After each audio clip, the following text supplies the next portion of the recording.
continents, from the Hollywood Magic Castle to the London Palladium, with thousands of theaters, cruises, colleges, corporate and private events in between. Please welcome back to the House of Cards, your Chief Impossibility Officer, Joe M. Turner. All right, hi everyone.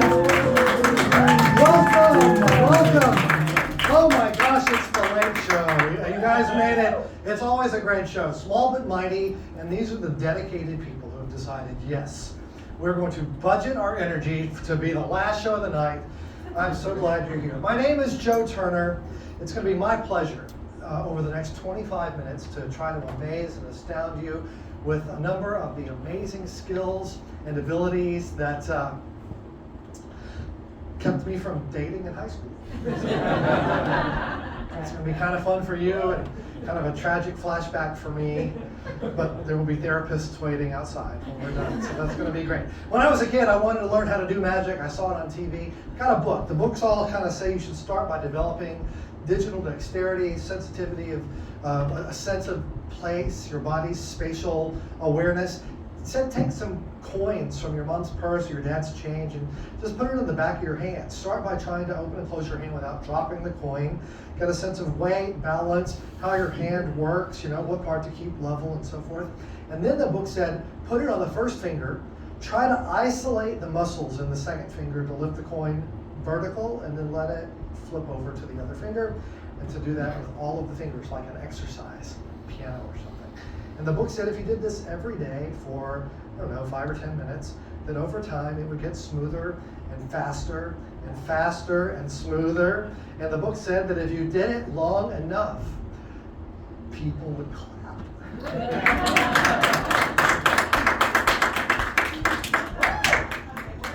Sir? No. You didn't clap. Thank you. It's okay. It's all right.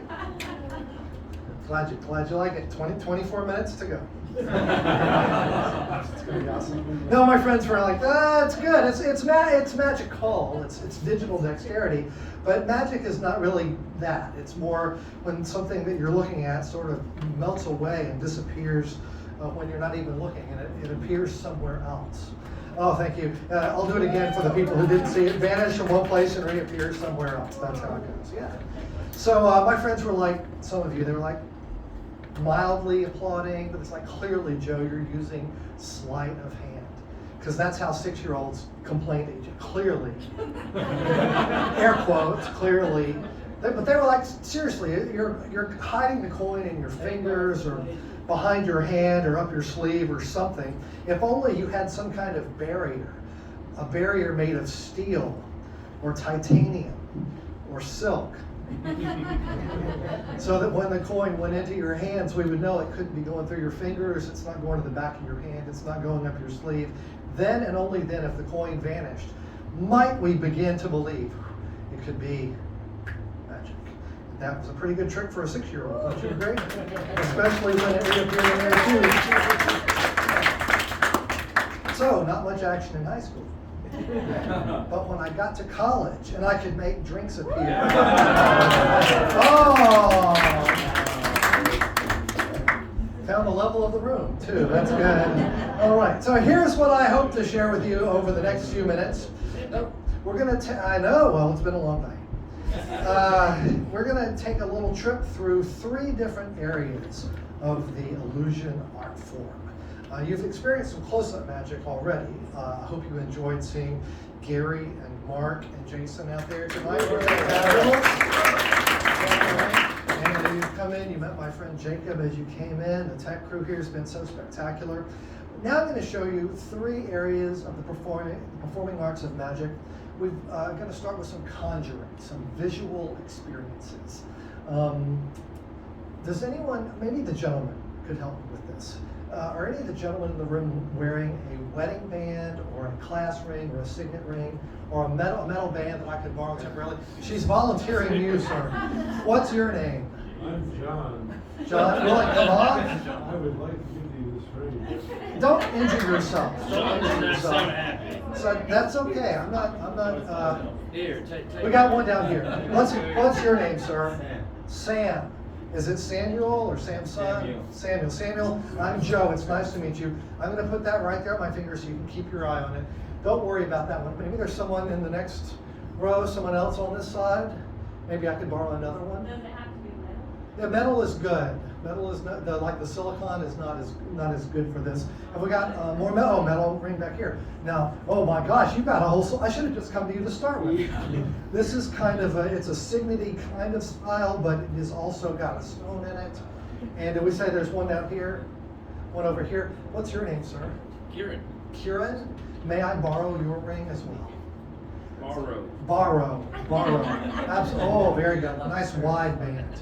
So we've got 3 rings, 3 different styles. I'm going to use these to create for us a shared theatrical experience.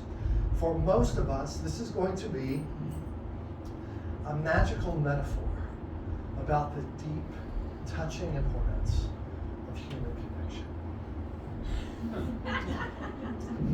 For 3 of us, it's going to be the moment we realized we might be going home with different people. Okay. No. So let's just see.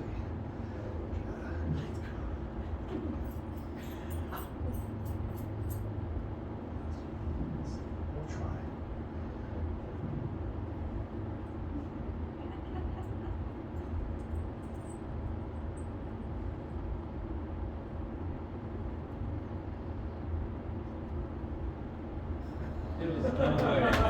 Now, who is my first person? Who was the first person who loaned me a ring? You did, right here. And your name again? Samuel. Do you see your ring physically linked on to the ring? And let's see, who was? You tried to give me yours, but it wasn't working. Yours was the stone. Yeah. Right? Can you see that? Yeah. Linked on. And yours, Kieran, was the gold nuggety one. You can see that? See that? Very good. No. I don't want to drop these in the dark, but you can see. Very good. But that is for sure. That is for your. That is for sure. All right. So let's see what I can do. Let me start with Samuel and see what we can do to get this back. I do have a hacksaw, and I will have these ready for you at the host desk on the way out. Let me just start.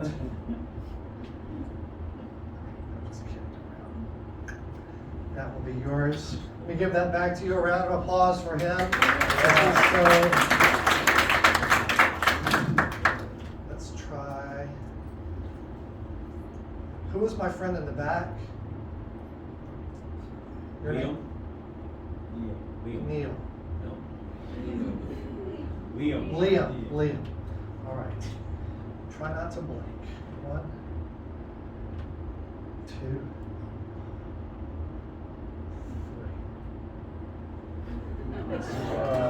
3. Let me let you take yours back. And make sure Kieran's is the one that's left so he can see. Never leaves your sight. A round of applause for all 3. Very good. You guys were great fun. Thank you for helping me with that. Now we're going to change gears once again. We've talked about the visual, the conjuring, sleight of hand, bottles and rings and card tricks and so forth, the things that you experience as more traditional magic. The second branch of the illusion arts is what we call mentalism or mental magic or mind reading and so forth. I'll be upfront with you. I don't really believe in mind reading. Okay, I know I shouldn't say that as a performer, but I've been married 29 years. It just can't be done. It can't be done in that much detail. It's not that we don't try, but it's difficult. But I do believe in strong theater. And I think mentalism is one of the most powerful theatrical premises there is. The idea that someone could peek inside, right? It's like the last bastion of personal privacy. So the idea that we might be able to peek inside, it's a little unnerving. We're going to try it. And since I picked on the gents first, I'm I'm going to ask the ladies, every lady in the room, please think of, let me give you a memory to think of. If you can remember, maybe the first crush, the first blossom of puppy love that you remember that person's, let's just say, first name. And so if that's something you can remember, great. If that's something that's awkward because of the person you're with right now, then let's give you a second option. Maybe a city somewhere in the world, or a city that you visited before or would love to return to, has some emotional connection to you. And if neither of those floats your boat, then I'll give you a third option. How about a gift that you received as a child for your birthday or Christmas or a holiday or graduation or something like that. So you've got maybe a person or a place or a thing that you've got a memory about. I'm going to ask 3 of our folks to help me with that. He's volunteering you now. Okay, very good. Well, what's your name? Jana. Jana with 1 N or 2? 1 N. Jana, if you'll just press your memory down on the back of the card. And is there someone back here that would be willing to help? Would you help? You made eye contact. That'll work. Just drop and put your memory on that. Are you volunteering? Yeah, she's doing it. Okay. What's your name? Callie? 1 L, Callie? Okay, nice to meet you. With a Y or not? Okay. Oh my God. Okay. My name's just Joe. So okay. And your name was? Jody. Okay. So these ladies are writing down their memories, and once you've done that, please fold the card in half, and then fold it in half the other way, so that you folded the card into quarters. And we're not gonna make any judgments about you for what you've written down. So You made that. I won't. The audience apparently has a mind of their own, so that's fine. Once you've done that, if you will drop the card into the pocket of my jacket, and I'll take the pen. Thank you, Jana. And Jody, if you're ready, just drop the card into the side pocket of my jacket, and I'll take the pen. And lastly, Callie, you'll drop the card in there, and I'll take the pen. Fake French for the pen. Right. Now I need Samuel. I trust you. Hold up one finger high in the air. Oh, thank God. Very good choice. You never know, especially with the last show. If you'll I'm going to put all these in put your finger all the way to the bottom of my coat pocket and jostle them around. Just jostle them around. Massage change the positions, and you can now lift out. Very good. Put your finger down. The reason I do that is not just for comic relief with Samuel. It's because people think, well, he watched. She put hers toward the front. She put hers toward the back, or whatever, and maybe he would know whose card was which by where they were in the pocket. But now it's out of my hands completely. So here's what's going to happen. I'm going to start by trying to use lie detection. Wouldn't it be nice if you could always tell when your significant other was lying? I'm going to open up the card. I'm going to read out the memory. And I'm going to ask all 3 of our participants if this is their memory. And they are all 3 going to say no. That means 2 of them will be telling the truth, and 1 of them will be lying. I will try to zero in on who is lying. All right? So I'm going to say it, and you're all going to say no. Do you understand the rules? No. Very good. So here is the first memory. And I'm going to say this to all of you. Jana, did you think of Dennis? And Jody, did you think of Dennis? And Callie, did you think of Dennis? You're all trying to help me. Actually, did you think of Dennis? No. That seems so desperately trying to convince me that it's... Did you think of Dennis? No. Are you really sure you didn't think of Dennis? I'm sure. You know how I can tell you're telling the truth? How? Because Callie was lying. Callie was the liar, so let's give this back to Callie. You can hold on to that. Round of applause for Callie. Let's take the next one. I really want to look at it. What's your name, sir? Dan, if you'll open that up, and you're going to read the memory out. Don't say it yet. But here's the thing. We know that we've got Jody and Jana, and my odds are mathematically much improved at this point. It's 50-50, but I still have to get it right. He's going to read it out. I'm not even going to look over there. I'm going to ask them both to say no, and I'll try to determine who is lying. All right? So what is the memory? Chip? Okay, I'm going to ask you both if you thought of someone named Chip. Jana, did you think of Chip? No. And Jody, did you think of Chip? No. Now, one of those was stretched out, one of those was very short. And the question is who was trying to make which point with it. So let me go in reverse order. Jody, Chip? No. Jana, Chip? Okay, it's Jana. Give it to Jana. Jana. That wasn't even, you couldn't even bring yourself to vocalize it. Okay, good job, Jana. Jody, come here. Come here. Jody, come on up. All this applause is for you. We're bringing you up to the stage. Obviously, I know there's one more card in my pocket, and I know it belongs to you. So if you'll reach back in the pocket and take it back out, and just hold it in your clenched fist. Don't say it out loud, just think of this memory.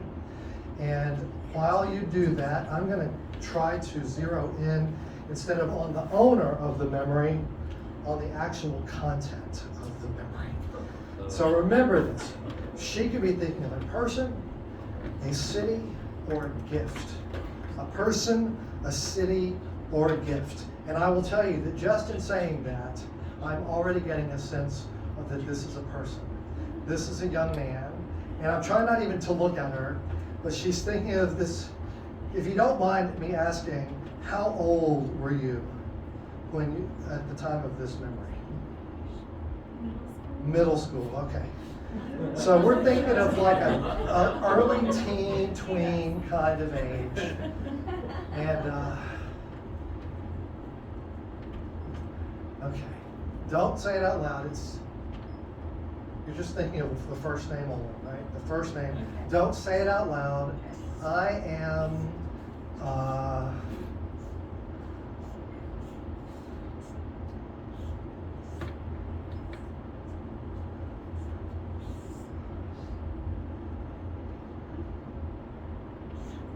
I'm going to go with this. In a loud voice, what was this little boy's name? Sean. I already told you I don't believe in mind reading. But I do believe in strong theater, which is why I wrote the word Sean. Up here. Very good. You can go back to your seat, watch your step. Round of applause. All right. And you know what? I also want to congratulate all three ladies for not being shy to mention the kid's name, the person's name that you were remembering. Because sometimes I get pushback from people say, that's too awkward. That's why I started giving the other options. So good for you, and good for the guys who were fine with that. So that is just, it's completely innocent. So we did some sleight of hand. We did some mentalism. There is one last branch of the illusion arts. And in the few minutes that we have remaining, I would like to demonstrate it for you, but in order to do it, I need maybe a couple who would be willing to come up on stage and work together to help me. Are we getting a volunteer right here? That's great. What's your name? Katie. Katie and Eli. Eli. Please welcome Katie and Eli to the stage. Katie, if you'll please come right over here. And Eli, if you'll come over to my left, your right. Fantastic. This last branch of the illusion arts is what we call escapology, the art of escape. This is the kind of magic where people are confined or bound in some way, and they try to free themselves before something else happens. Won't that be fun? I mean, it's going to be me. Just relax. I'm sorry, Katie. Are you Katie with a K or a C? With a K. Katie. In order to do this demonstration, I do need freedom of movement. So with your permission, may I remove my jacket? Is that okay? I'm from Mississippi, and I was raised to ask. Before I take it off, as the jacket comes off, ladies, please do not rush The stage, again, is a risk, particularly in the late shows, so just please keep your seats as we take this off. You hold me back. I'll tell my wife. Okay, in a moment. Yeah, okay. In a moment, I'm going to ask you two to hold the jacket in a certain way. Not yet, but in a moment, you'll put your left hand under this shoulder, and you'll put your right hand under that shoulder, and you'll make kind of a little curtain right there, okay? Not right now, but in a moment, that's what we're going for. But for right now, I did come prepared with a hanger. And as I've also brought an OSHA-compliant House of Cards Magic Emergency Kit. This is in which I have something to escape from. If you'll hold one end, you'll hold the other. Please pull on it. Make sure it is cotton poly rope. Lowe's Home Depot standard issue. And if you can notice here, Eli, I've come prepared with some scissors in case I cannot free myself. You'll be able to cut me loose. Roger that. Now, if any of you are averse to or highly sensitive to bright light or highly reflective surfaces, now's the time to put on your protective eyewear, because I'm going to roll up my sleeves. And what's underneath here is it's shocking, really. And so you've been warned. Get your protective lenses out now. Look at that. Look at that. I mean, you can't spray that on, Calvin. You have to grow it yourself, just like me. And so there you go. And I'm honestly, I'm perspiring just a little bit, but you can see there's nothing on my sleeves. People think, well, maybe he's got a blade or something under there. If he's snuck it in like he's in prison or something. I don't know. Hold the end, and I'm going to put my wrist in there, and you're going to pull it tight so it's on my wrist, touching my skin. And now use both hands. Pull it as tight as you can. I'm not kidding. I'll stop you if it's going to hurt. Please use both hands. I don't want you. Now pull a little tighter. Now they're getting a little queasy about this because you can see my skin is being kind of wrenched into that knot. But I want you to pull it a little tighter. If it'll cinch down, maybe another 16th of an inch. You felt it go, and if I flex, you can feel the pulsing of the ligaments and tendons and stuff. That's good. We're almost to the bone. Pull it a little tighter. I'm just kidding. Now freeze right there. Oh, we got some hair too. Good job. Now, if you let go of the ends, because it's cotton rope, if you just drop the ends, you can see it maintains the pressure. It has cinched down, and it's a little damp from my skin, but that's okay. Now, my hand is going to start changing color, but it's part of the spectacle. It's part of the spectacle. Look at that. It is really good. Katie, you're going to take the other ends and tie my wrist.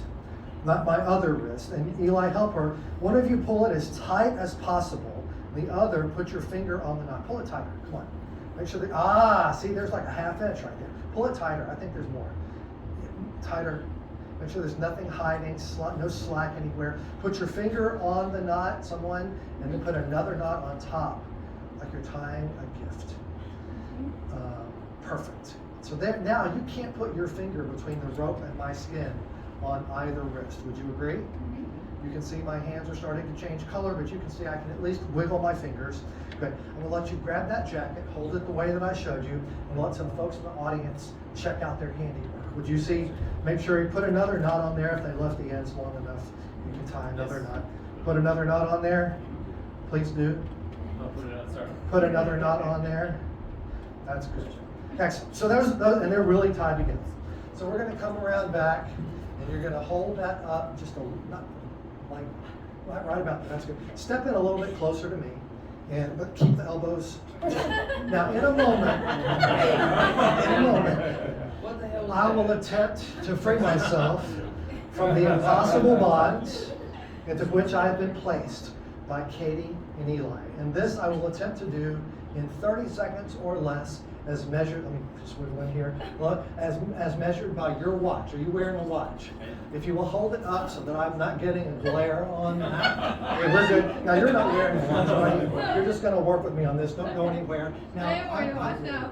Yeah, that's okay. You're going to just stay right there. You're going to give me on your mark, get set, go, and then I get 30 seconds to free myself. Every 5 seconds, you're going to call out 5, 10, 15, and so forth. Now, I won't be able to do this if I'm bound in front of my body. I know, they tied me behind my back and now I'm in the front, so I'm gonna have to go through the torso, through the spine, out the back. Janet, it's a mess, look at that. Feel it's tight. But we're gonna do it, here we go. Just give me on your mark, get set, go. On your mark, get set, go. Fantastic. So you're just gonna give me, every 5 seconds, he's gonna call out where I am in the Five. Already? Okay, that's fine. Well, how about that? How about 10? 10. Why don't we just stop at 10 and give them both a big round of applause. They did a fantastic job.